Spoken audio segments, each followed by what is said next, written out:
Emperor Caligula was insane. Despite such amazing progress, ancient Rome wasn't without its missteps when it came to electing officials to power. The most dramatic example of this is the third emperor of Rome, Caligula, who is remembered as the most tyrannical leader Rome had ever known. Ascending to power at just age 24, it's widely believed that Caligula suffered from some form of mental instability.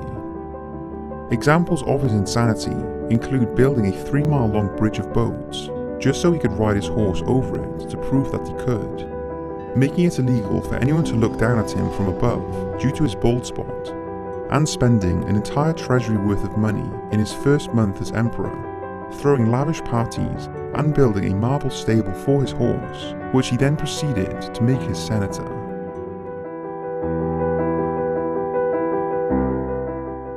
There was much more equality than today.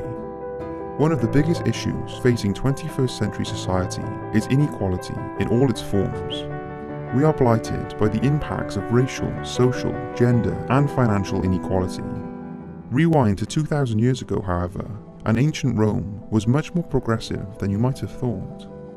For starters, a common misconception was that women had no rights whatsoever. The truth, though, is that while women were not permitted to vote, they could hold such high-power positions as priests, could own land and property, went to school alongside boys, and even, some rare cases, participated as full-fledged gladiators. As well as this, there was far less financial inequality. A study released in 2011 found that the top 1% of Roman society controlled only 16% of the country's wealth, as compared to the US now, with the top 1% of earners controlling around 40% of the nation's wealth. It's also believed that homelessness was much rarer than today's levels. They had some disgusting beliefs. As advanced as the Romans may have been in terms of architecture and healthcare, some of their beliefs were just downright strange. For example, while the Romans were known for their complex early sewer systems, they also believed and worshipped a sewer goddess. Named Clausina, she was in charge of making sure that the sewers ran properly, and she had a shrine dedicated to her in Basilica Aemilia. The Romans also believed that urine had medical properties, so much so they washed their clothes in it, and even used it as mouthwash, believing that it kept their teeth clean and white, and removed mouth ulcers.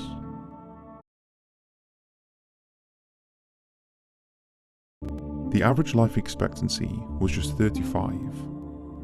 Despite the fact that the Roman era is credited with many medical breakthroughs, such as the invention of the first hospitals and various herbal remedies, this did not change the fact that mortality rates during this time were very high, in particular those of children. Historians have established that a staggering 50% of all Roman children died before the age of 10, with most being lost during or shortly after childbirth. The odds didn't improve much once they passed the threshold of 10 though. While many Roman men and women did live to comparable ages to today, it's estimated that the average lifespan for an adult male was just 35 years old.